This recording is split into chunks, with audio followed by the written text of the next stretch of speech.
You really go through the full spectrum of emotions. You're excited, you're sad. I felt anxious, I was worried, I was scared. I had regret, I had resentment. You're happy and excited because, okay, this is something you wanted to do and it's hopefully leading to something good. That goes without saying. If it was up to me, like I wouldn't be, like people who said, oh, you must be so excited. Well, not really, because if it was up to me, I wouldn't have to go through this path. That's the feeling, like I felt that too, like I have to do this. Right. Yeah. It's not so much a choice. It's a great option and it's a privilege that I'm able to do it. I do believe that. But yeah, it wouldn't be my first choice. My first choice would be that I already had like 3 kids and I was done. I'm very excited to welcome my next guest. This is an old friend of mine, old classmate of mine. We went to graduate school forever ago, which we were saying earlier also feels like yesterday. And we were great friends in grad school, and sort of after grad school, our lives evolved and went on our paths, but we always kept connected. But it was most recently, funny story, where, I think Jen is incredible and great. And so I have a friend that is single, and I was like, Jen, for sure, she'll be great. So we went on a double date with Rob, myself, this friend, and Jen. And I think you and I just talked mostly the whole night. We're like, that was the date. It was her and I, and we were so excited to be reconnected. And I don't know if it was that night or another time that I shared with you about this project. And I was like, would you be on it? Because at that time, you were just starting to think about... Right, I think I was just starting to consider... I had considered it a year prior. So I think we were talking about that, the fact that I had considered it before, and now I was reconsidering it again. Yeah. And so I was It was like, perfect timing. Yeah. I was like, you have to be on this podcast, and you signed up right away, which I'm so grateful for. So now fast forward, here we are. Before we dive into your egg freezing journey, I would love if you can share about yourself, because as I'm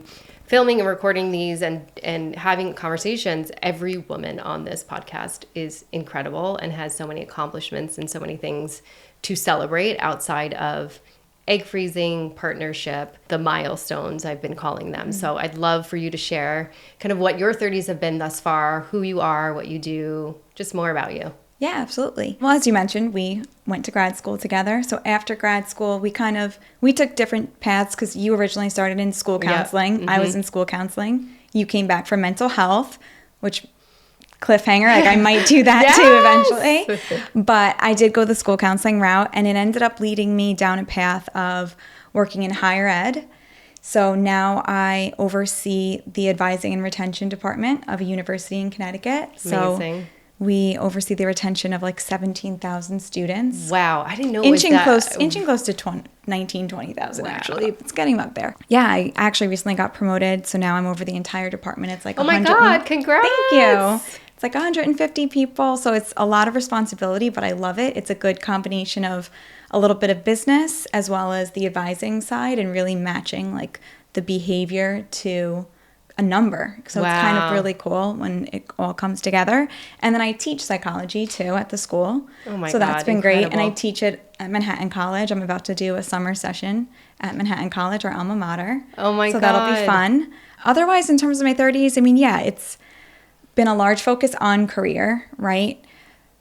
After going to school, building my career, striving for promotions, kind of always hustling and like, what's the next step? What's the next goal? What's the next kind of thing I can check off my list in a way? So that was all important to me. I think also another thing in my 30s was really focusing on health and wellness in many ways. I remember before I turned 30, in my 20s, I always was invested in my health, but kind of like a superficial, like making sure you looked a certain way aesthetically, and you could kind of get away with like eating whatever you wanted and then like running a few miles every day and you'd be fine.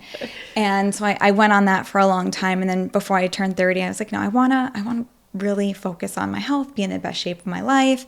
And over the last few years, I really learned a lot with that, going more from that aesthetic goal to actually being, healthy, and like how much protein am I eating, and, paying attention to things like that. I ended up getting certified as a nutrition coach too, because I didn't realize that. Look at this. So many accomplishments. My God. Yeah. I mean, that's more because I'm just interested in it. I mean, I love talking to people about it, but I don't like practice actually coaching people. I don't have that level of experience, It's really cool how it's evolved and what it's turned into. And the way it's changed everything from like my self-esteem, my confidence, my self-acceptance, because, you know, it's different from, you know, eating as little as you can and running as much as you can to be as thin as you can to like, oh, I want to build muscle and I want to bulk and I want to cut and I want, you know, just little things like that. And this shift from your 20s to 30s of it being more internal, being more about not what you wanted to look like to other people, but how you wanted to feel yourself. And it really seems transformed sort of the motivation and the intention.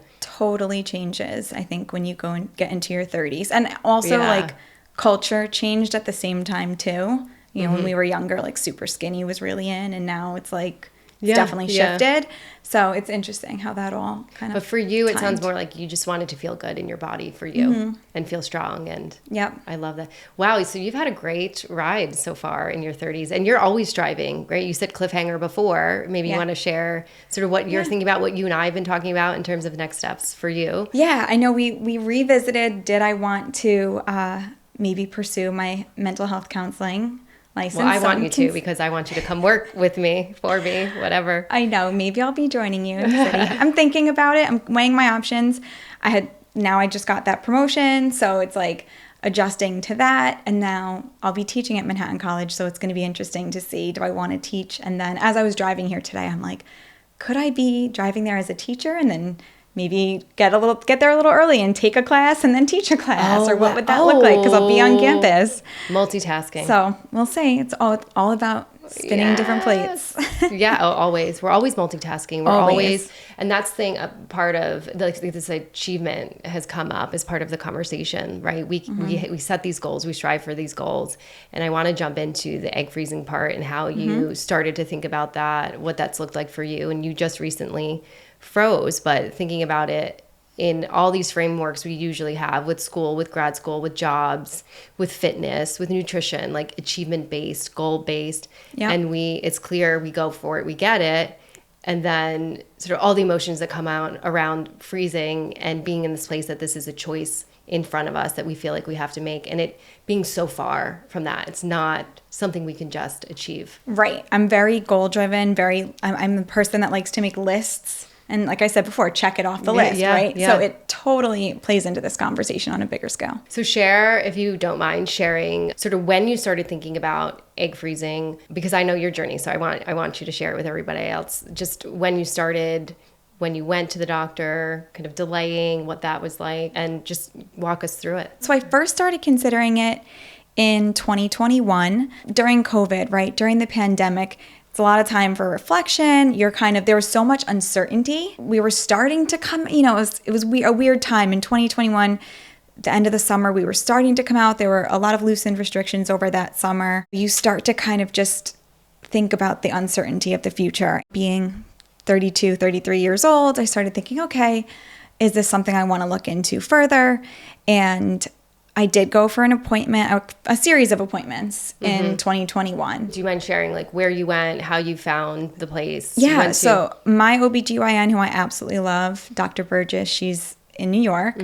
She recommended me to Fertility, and I went to Dr. Hurwitz, was my primary doctor there, but you kind of see everyone in the group, They were fantastic, and they had several offices throughout Connecticut. So I went to them, and I went for a few appointments. First it's just a consultation. They go over all of the statistics with you, and that. What was that like for you when they started going through? When you go through it at 32, it's not so bad because you're still. I remember the Dr. Hurwitz is probably the warmest guy. He's so personable. Nice. Yeah. He's like, I love 32-year-old ovaries. Like, this is great. I love that you're here now. This is my dream come true. You're before the curve there when you're 32. It's numbers are all very positive. Everything is great. It's kind of a do it now. You have plenty of time type of a thing, but do it now. Throughout my education, right, we would talk about through developmental psychology. I always loved learning about the process of fertility and pregnancy, conception and development, fetal development. So I always paid attention to all that. So I wasn't too surprised by the data, and it was always a topic that I was interested in. There's some people, as I was going through the process, I realized they had no clue. Like women, men, they really have no clue how the female reproduction works and certain things. It's really there interesting. was stuff I didn't know. And we had an amazing doctor on, Dr. Anat Brower, and she does this incredible short 6-minute YouTube clip. And even I learned stuff from that. I was like, oh my God, I didn't even know that that's what that hormone was doing. So that's so true. Yeah. So it's interesting. So I went through those first series of appointments, and I remember going for an ultrasound where they looked at my ovaries to see exactly like how many follicles you have on each side. And my numbers were, it was like, the doctor was like, you have like the ovaries of like a 28-year-old. So I was like, this is great. You know, I remember after that appointment ended, I had like tears in my eyes being like, okay, I'm in a great position. Like, this is so good. You think about it, okay, well, if I'm in such a great position, maybe I don't need to do this right now. Yeah. At the time, I was, you know, spending time with someone who I had met maybe like less than a year earlier. That I'm like, well, who knows where this could go? Yeah, it really is that like, that back and forth decision of, you know, and I had the same thing even at 34, 35. You know, I could probably wait. Like, this will happen. I'm in a relationship, and then you find yourself, you know, a year or so later, whatever. For me, it was 2 years later, and I'm like, this hasn't happened yet. Right. Yeah. So I went through that, and you know, plus there's it's a financial decision that you're making. There's a lot that goes into play. And I said, you know what? I'll wait. I ended up also at that time like changing jobs again. And I said, all right, I'll hold off a little bit. And then as more time passed, like I said, the person I was spending time with, it's like, okay, this is not going the direction I want it to. Now you're getting a little bit older. And the thoughts kind of come back in. You and I reconnected and we're talking about it. And I'm like, you know what? I need to revisit this again. So I did, and went through the process again, went back for that ultrasound. And as, you know, life would expect, I guess, my numbers declined. What I would consider to be declining significantly, but the doctors were kind of like, well, you're average, like, you know, but I went from being, oh, you have the ovaries of a 28-year-old at 32. And leaving feeling like really good. Right. Leaving feeling like, oh, well, I got this in the bag. And then now it's like, well, you're 34 and you have the ovaries of a 34-year-old, which they're like, that's totally fine. But for me was kind of. Yeah. And I remember speaking to you about that, about coming out of that appointment. And we were texting. I was like, let me just call her. Yeah. And share how you felt. Because you felt. Yeah. I mean, truthfully, I cried for probably like 2 or 3 days. Yeah. Because I just felt, you know, why did I put it off? I regretted it. And then here I am right back to, I'm focusing on my health, my nutrition. There were, you know, all these things that I did to take care of myself. And you're thinking, well, is there something I could have done differently? Should I have taken a different supplement, or was there something, you know, you go through every what if as scenario. If you have control over Correct. Yeah. Because again, goal-oriented, checklist, doing all the right thing, achievement. So it's like, what could I have done to make this better? And, you know, I remember calling my doctor. I think you were like, just call and see what they, you know. And I'm like, is there something that I could have done differently? Is there something? And he's like, Jen, you're fine. Like, why are you? And but it's like, but it's not for me. Right. You know, talk about perfectionism and stuff. It's like, it's not for me. And what could I have done? There's nothing you can do. And it's so hard to hear that. That is the hard. It's supposed to be comforting, right? Yeah. It's supposed to be like, there's nothing you can do. Just think positively and just, you know, you're doing all the right things. And that, of course, people mean it to be comforting. But to feel like you're not in control, or even more so to feel like you're doing all the right things, and then it's you're not seeing an outcome in the numbers, or in, you know, it's really hard to accept that. Yeah, it is. Yeah, I struggled with that. And the number is tough because there's uncertainty around the number too, right? And I don't know if you want to share what the number was that you got, but you know, I think comparison can come in too, where it's a good number, and then you might hear somebody has more, or it's a good number and someone else compares to your number and is less, and it's so specific to each person, to each woman's body, that, and then what does that number mean? Because that number could still mean, you know, 5 or 10 might still mean you get a baby. Right. Well, my whole situation I thought was really, I mean, to me it was unique, of course, right? So when I went in for my first ultrasound prior to, you know, leading up to my egg freezing, so this second set of appointments now, my left ovary was my strong ovary, where they saw that there were all of these follicles. They were okay, it looks like you might have 11 or something like that on that side. Great. That looks great. Go to the other side. Okay, maybe you have 7 over here, 6 over here. And it's okay. Now, when I had gone to the appointment in 2021, I had almost 40 follicles in total. My gosh. Yeah. Wow. So then I go back and it's now I'm in the teens. And I'm okay, well, maybe every doctor counts a little bit differently, right? Because then each appointment that I went to, because you would go then, you'd start the hormones, I started the injections, and then you start going every couple of days. And each time was a different doctor. So then I went to one, and she's okay, 6 over here, 5 over, and I'm wait a minute. So the numbers were getting into your head. And as they're looking on the screen, you're looking on the screen and counting, and I remember what it looked like when I had the 40. So I knew when I went for that next set of appointments a year and a half later, I could immediately tell when we looked at the screen that there were less. And then my left side, okay, that's the strong side. Your right side, and it can vary a little bit month to month. It's don't flip out about it. You don't know. So I was doing the injections then, and they start really counting okay, which ones are developing, which follicles are developing. And still it was the left side was stronger and the right side not as many, but that's okay. And then as I got later on in the appointments, it was the left side where here I had 11 follicles to start or so. They counted 5. Oh, wow. So now I'm wait a minute. If I only have 5 here, and then this side was the side where my right side, there weren't as many. And now keep in mind, the goal, right, is they want you to hit double digits. Anything less than double digits, they would recommend doing a second round. Yeah. So you just start doing the math. Okay, if I have maybe 11 tops right now developing, and then if they're not going to get as many out, and then what's going to happen, and then all of a sudden my right side started to have more. Then they started seeing 9 on my right side, and I'm wait a minute. They said it's just about how your body took to the meds. Then I start thinking, okay, well, when I was doing the injections, I was alternating sides. Did I do, should I have done it differently? Did I, because now I'm losing this potential that was on my left side.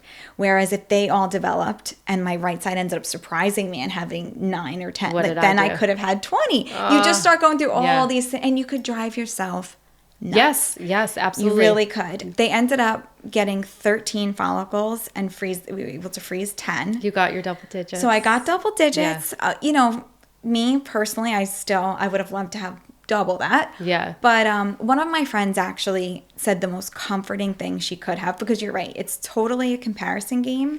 I think it can get really, really dangerous, because even when I was in recovery, you're just waiting to hear that number. Oh my God, yes. And you're bracing yourself for that number, because you're just really hoping. Because the whole time I was doing the math of, okay, this is what I have. This is, that not everyone is not all of them are going to freeze, and so on and so forth. So they handed me a card that said, you got 13. And it said, I'll never forget reading it, and it said, someone next to you might not be receiving the same news, so be mindful of your reaction. Really? And I thought that was actually really cool and considerate of them. Totally. They did not do that when I was there. Yeah, I just thought it was really interesting, because it put things in perspective for me a little bit too, that here I was sitting there saying, oh my gosh, I ended up freezing 10. They called me that night and said, okay, of the 13, we got 10.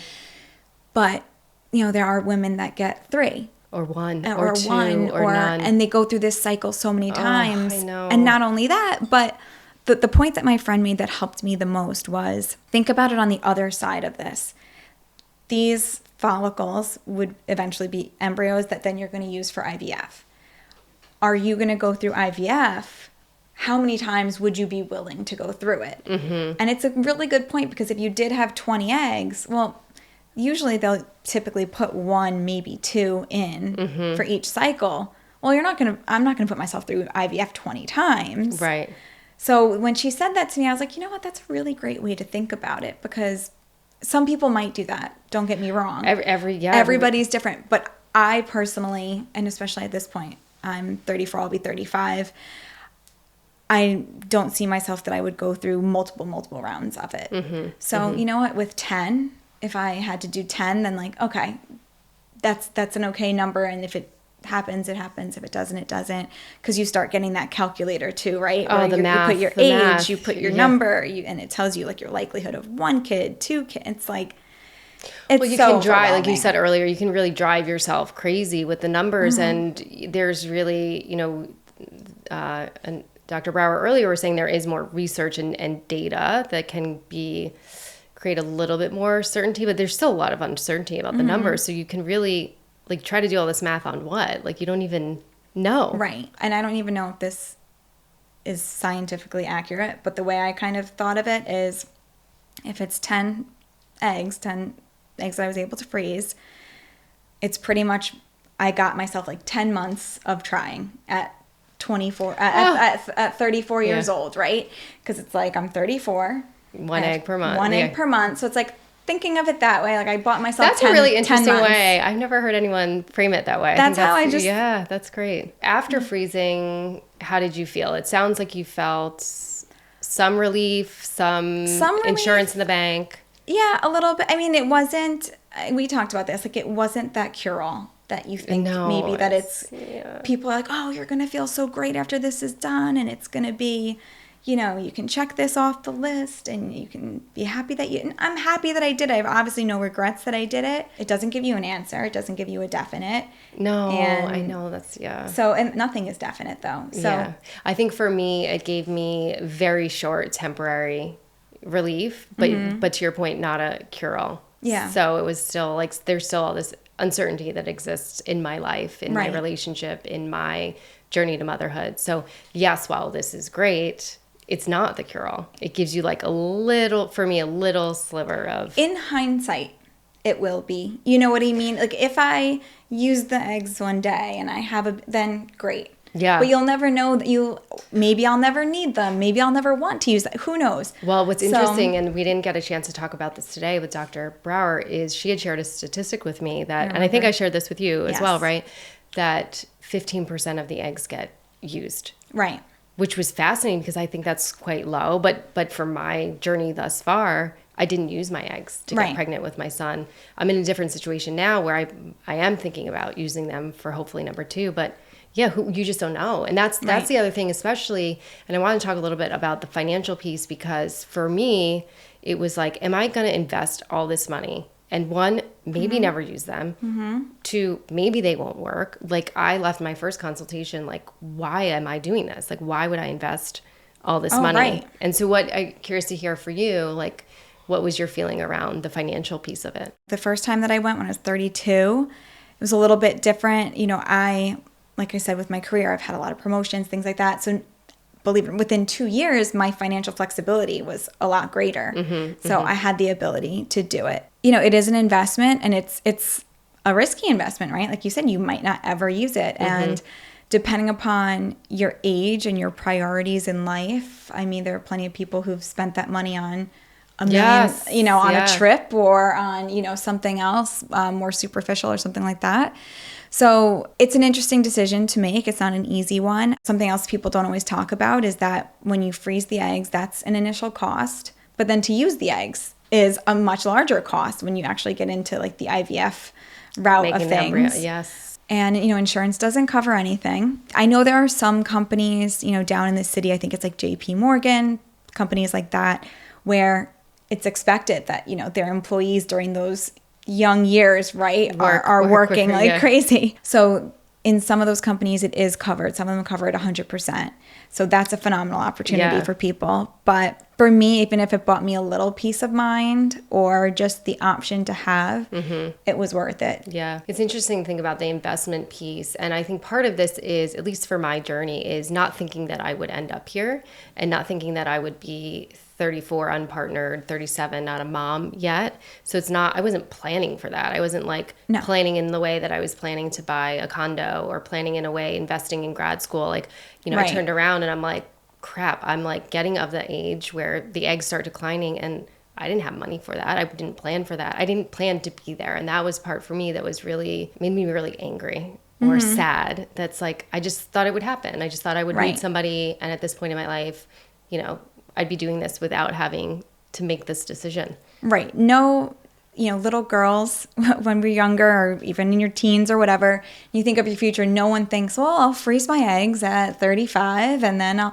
that was never, first of all, it wasn't even an option when we were kids. Like we didn't even hear about it. No. Yeah, no one thinks of that. I had my whole life planned out, and much to your point, the things that are within our control a little bit more, like attaining your degrees and working on your career, saving money, buying a house, those are easier things to work toward. Relationships, dating, things like that. I remember my OBGYN joking with me at one point. We were talking about how insurance doesn't cover egg freezing. And she's like, yeah, unfortunately, the dating pool is not considered like a medical condition. She's like, it should be. That's coming up a lot. What was cool for us and for you is that we did connect before you did this, and you knew that I was going to do this podcast. You agreed to be on it. So you were really mindful about journaling and being tuned into what you felt. And can you share some of that? Because I know you were really mindful about, I know for you, but also for this, you're kind of like, I want to record the process and like. No, absolutely. I went through, you really go through the full spectrum of emotions. You're excited, you're sad, I felt anxious, I was worried, I was scared, I had regret, I had resentment. You're happy and excited because, okay, this is something you wanted to do and it's hopefully leading to something good. That goes without saying. Sad, I think, is, to our point before, this isn't the life path that I plan. If it was up to me, like I wouldn't be like people who said, oh, you must be so excited. Well, not really, because if it was up to me, I wouldn't have to go through this path. That's the feeling. Like I felt that too. Like I have to do this. Right. Yeah. It's not so much a choice. It's a great option, and it's a privilege that I'm able to do it. I do believe that. But yeah, it wouldn't be my first choice. My first choice would be that I already had like 3 kids and I was done. So yeah, you go through that. And then I think that's where like the regret and resentment come in, right? And those two really caught me when you shared. Yeah. And I want to talk more about that. Yeah, the resentment and the regret. I was looking today because when I was journaling through this, I would write down like the emotions and kind of do like a number scale for myself each day or like every few days kind of. And I was actually, regret and resentment were like pretty low, but I think I mentioned to you, like you kind of do an inventory of your life a little bit. Sure. And you start thinking, okay, how did I end up in this position? Because when I was younger, I thought I'd get married in my mid-20s. I always wanted to have 4 kids. I had it all planned out, and I figured I'll work on my career and all of that will fall into place. So you kind of start looking back and thinking, okay, what didn't happen? Like where did it go wrong that I didn't get even half of that, even I would have settled for 2 kids now. And you start going through everything of, okay, who did I date? Who didn't I date? That's where regret came in for me, was like, oh, that guy was, maybe the one that got away or something. And there's like 1, maybe 2 that stand out that you're like, ooh, you really start to look at yourself of, oh, sure. Why was I not ready? Was I not capable? Even though these were my end goals, what's like the conflict there? That's interesting. And I think that's where our journey is. And every journey is unique to each person. But I didn't have that. I had resentment other places, but not let me do the inventory of the people that I dated and why aren't I there yet? Because I was in this really incredible relationship. Right. So I didn't feel, but I found that really interesting when you shared that with me, that this inventory of like, who did I date? Who didn't I date? Right. And it's not, I don't mean it to like objectify the people that I date, but you just start to think back a little bit and you think about, years wasted on, I hate to say wasted, but where there were people that I loved and I cared about so much and I wanted it to work and I knew I should walk away sooner. But I think as women, it's more typical for a woman to kind of hang on and wait and hope that it works out. Yep. And then I think like that's where resentment came in, in my like mid-20s. I was dating someone. I saw potential in it, of course. I wouldn't have dated if I didn't. And even in the more recent, person was spending time with, it's like, I will not invest my time. This, you tried to set me up with someone, right? And I wasn't interested. So I didn't invest my time. Yeah. And it's just, that's just how I operate. I don't invest my time unless I see potential. So I expect the same from someone. And there's been times where I've had conversations with people that I'm involved with and saying, I see potential in this. Do you see? And I have had guys say, yes, I do. And whether they're not ready or whether they want to be ready or they don't know or they don't want to lose the person or I don't know what it is. But, there is that little bit of resentment. But the way I am, I don't point the resentment at that person.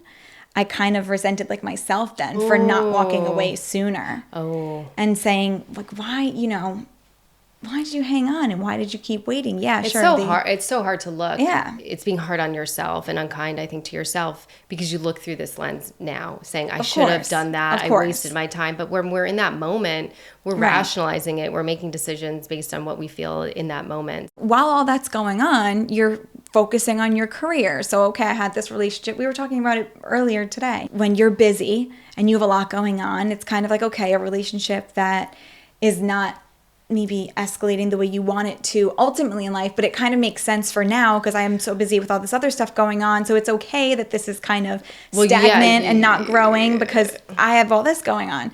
So yeah, it's kind of weird how you can rationalize it then. Yeah, you almost so then in hindsight, you're saying, why didn't I walk away? But at the time, it's like, oh, I was really focused on my career then. I was doing other things. Yeah, and I was telling myself and letting myself believe that this fit into my life in the best way possible when really looking back, it didn't meet the needs or wasn't fitting the needs. Right. So share with us, since we're into the dating piece. So for me, my journey, and I shared that I was in the same relationship, and that made it incredibly challenging for me.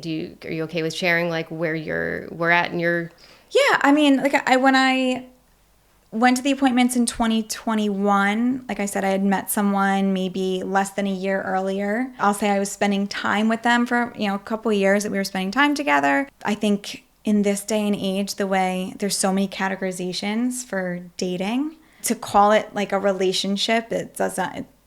For some people, it's easier and harder than others. It seems to be, at least. Situationships are really common. I learned that phrase one day, and I was like, oh, okay, got it. I don't invest my time unless I see real potential with something, and I would expect the same in return. I'm also someone that's kind of like, if I'm interested in one person, that's who I'm interested in. So yeah, I was spending time with someone pretty consistently. There were definitely points where it was on and off. That's when you kind of swooped in and said, like, do you want to meet my friend? I'm like, oh, okay, I'll meet someone. Trying to stay open to other things. Trying to stay open. I'm very much, when I'm invested in someone, like, it's hard. I have a one-track mind. I don't really, So I was trying to open myself up. So yeah, right now I am definitely single, and so that's fine. And I'm glad that I did this now and I didn't wait any longer to freeze my eggs. Yeah. Well, first share kind of, so single now, but also share sort of your outlook now, because we were at dinner not too long ago, and I think you have an incredible outlook now of how you want to be spending your time now and what you want to be focusing on now and sort of your mindset on life at this stage. Yeah, I think it goes back to, again, being goal-oriented. So I had to kind of set goals for myself. One of the goals I have coming up, I'll say I'm training to run the New York City Marathon. I won't say I'm running it because... Why? Because I have to make it across the finish line to do it. I have to make it to the race.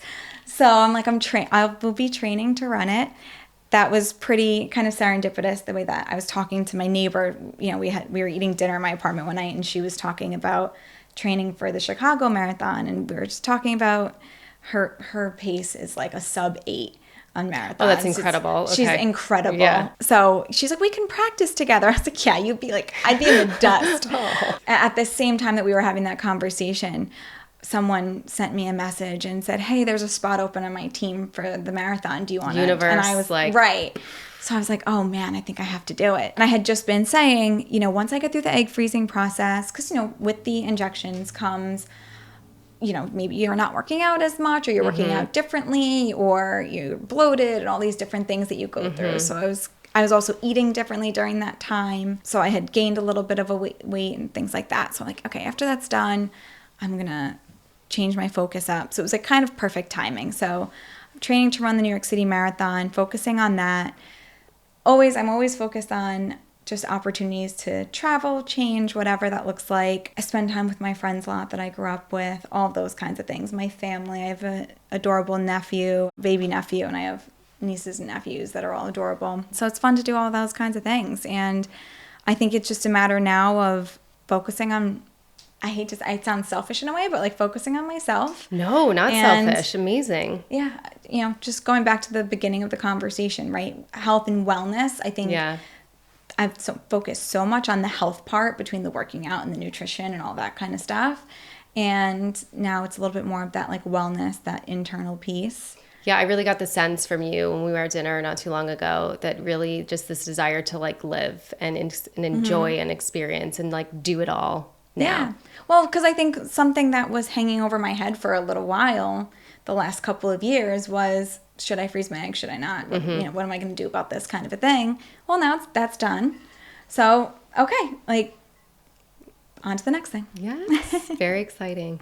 Well, another thing that came up, and I do want to circle back to some of the dating because I think it's really relevant, and we had some really interesting, fun conversations about that at dinner too, was we've talked a lot about the friendship piece and what that's looked like. And for me in particular, there's been struggle with that. There's been disconnect because a lot of my friends around me were having kids, buying houses, getting married. And, not that the relationship suffered, but now there was this disconnect. And they didn't relate to me as somebody that was single and going out in the city and dating and considering egg freezing. So well-intentioned, wanted to be supportive, but there were a lot of ways or things that they said that weren't. I had that. I had friends that once my journey did evolve and I met somebody or I did have a child and they didn't, I lost that friendship. So I think there's all these friendship dynamics at play that really add another layer of complexity to all of this. No, absolutely. I have a close group of friends from, I could say middle school, but really elementary school. Oh, wow. That's nice. So there's 7 of us. We were just talking before, next weekend I'm going to my friend's wedding in Tampa. So of the 7 of us, she's getting married, so I'll be the only one, like, not married. Only one, not only not married, but single. And so, yeah, we're all really close. And there's obviously a difference in the dynamic, right? One of my friends just had her 4th baby, probably 9-10 weeks ago. And some of them are married, no kid, whatever. There's all different dynamics within their journeys of motherhood. I have some who it's been an adjustment, some where, you see how relationships come into play, how the support of their partner, their involvement of their partner, and, not just with even that group of 7 girlfriends, but outside of that all the too, women that I know in my life, right? You start to hear all the ins and outs of what it's really like to have a baby and what that means. And have a partnership. The stress that goes into it and all those kinds of things. So it's interesting. And, I think going through this process, I found that I was talking most to one of my friends who, she has endometriosis, so she went to actually the same fertility group, and Dr. Hurwitz as well. So she knew him. Like I said, he's got this like very personable approach. So it's kind of like to know him was a big part of it, to understand his approach and everything. So to have her to be like, okay, he said this today and like talk about it was really nice. And she had a friend who had gone through the process of freezing her eggs maybe like a year or so before me. So she had known a lot about it through that way. But it's interesting. People don't really know how to react. They don't know whether to, I think, congratulate you or sympathize with you. Because it's kind of like one of those, oh, good for you. Yeah, well, you've shared that some people said some things to you that you wish either they hadn't or said something different or had said nothing at all. Right. Someone told me, you'll be a great mom even if you're a single mom. Oh. And this is what I talk about when I say people don't know much about the process, right? Some people just assumed that me doing this meant I was going to a sperm bank and thought that like I was having a baby by myself. Wow. So they were like, oh, how are you ready for, like, how do you feel? And I was like, wait, hold on a second. I'm not just like picking off of a shelf right now. I'm not at that point, which is a totally fine. And who knows, I may very well do that one day. I don't know. But it was just funny how people were just unaware of like what that process meant. You know, I had people say, so do they take all of your eggs, and now if you want to get pregnant, you can't get pregnant on your own? Like really didn't know. Really didn't know. Wow. Yeah. It's interesting, like the questions and stuff that come up, even the process of the injections. I just assumed that I would be getting kind of like, okay, here's a vial. Here's a it's syringe. like a chemistry class. It's a chemistry class, and it's, yes. you're by yourself. For me, I was by myself. I'm mixing these meds. I'm hoping, the first night is obviously the most nerve-wracking when you're doing it. Yeah. You're reading it. You're watching a video. The video, I remember the video said, like, you're going to be doing, 10 units of this, but my sheet said 20. Oh, and the I'm confusion. like, and then the on. fear of, like, I have to do it right. I can't screw this up. So I called, and they're like, no, it's okay. Do 20 what your sheet said. Okay.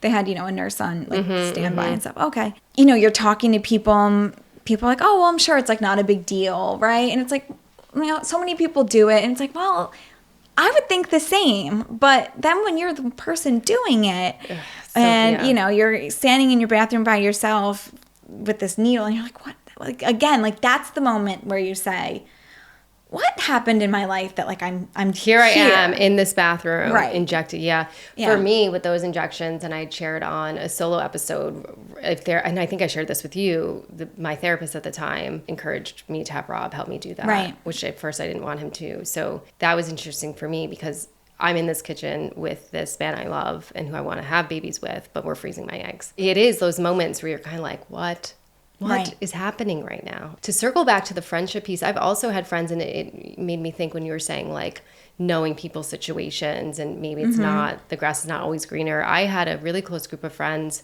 I would get crucified at dinners. I might have told you this too, because they were unhappy in their marriages and they were struggling with motherhood, and they would just project it all on me. And I think in me, they saw the grass is greener on that side because I was single with all this possibility and all this option and all this ability to choose better. And I think there is this possibility as you get older to know more about what you want and hopefully choose better. But yeah, I got dumped on quite a bit by my friends because they were not happy. Oh yeah, I've had people with kids look at me and say, it's not as great as you think it is. And you're like, oh, okay. So I've gotten that too. It's so insensitive. I remember being on a Zoom and it was all moms, like college friends, and they're all complaining about their kids. And I'd frozen, but I didn't have a kid yet. And I'm just like, I would die to be sitting here complaining about a child. And it was so, and unintentional, but really also kind of insensitive. It's like, I want it. Like, let me complain. I want to be complaining about it. I wish I could be complaining about a kid right now. Yeah, I've had people say to me, well, you're in such great shape because you haven't had a baby yet. Oh my gosh. Oh, you're going to the gym? Oh, I wish I could go to the gym. I have to pick the kids up from soccer. And I'm like, well, I wish I was maybe picking kids up from soccer. And you know what it is? I am not the kind of person to, like, be offended by what people say. And because I realize that everyone is always speaking from their own perspective and their own situation, and they don't mean to be offensive. Yeah. I know that 100%. And I've definitely, anyone who knows me knows that I speak off the cuff, and I've definitely offended people and not meant to before. Yeah, sure. So I definitely am not the type to sit there and say, like, oh my God, I can't believe they said that. That's so insensitive. It's just, it makes you realize through a different lens, and made me even think of things I've said myself. We always think you want to say something to be comforting, or you want to, your friends complaining might have thought, or seemed to me, right, that, well, I don't want her to feel bad, so let me shine some light on the fact that the grass isn't greener and make her feel better. I know, yeah. So it's well intended. So for that, I don't take that personally or let that get to me. But sometimes I think the lesson out of it for me was, you don't always have to say anything. You can just be present. You can just listen. You can just say, I'm thinking, I'm here for you if you want to talk. I had a friend a couple of friends actually recently whose fathers passed away, and definitely was thinking of that, of my, it plants that the lesson, seed to be more. Because I was like, okay, I can't relate.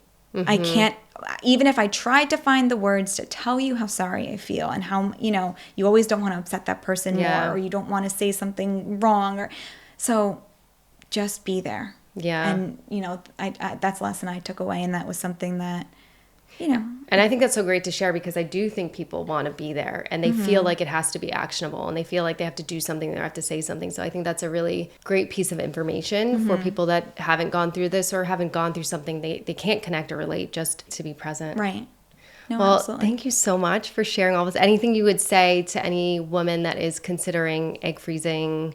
Any piece of advice, any one last takeaway that you would share? Explore your options, because they're there now. When we were younger, it wasn't talked about. It wasn't an option. And I would say you cannot plan your future based on potential. So if you're dating someone, spending time with someone, whatever is going on, that person's potential, the relationship's potential, you have to think about your life, your goals, worry about that primarily, and make sure that you're doing what you need to.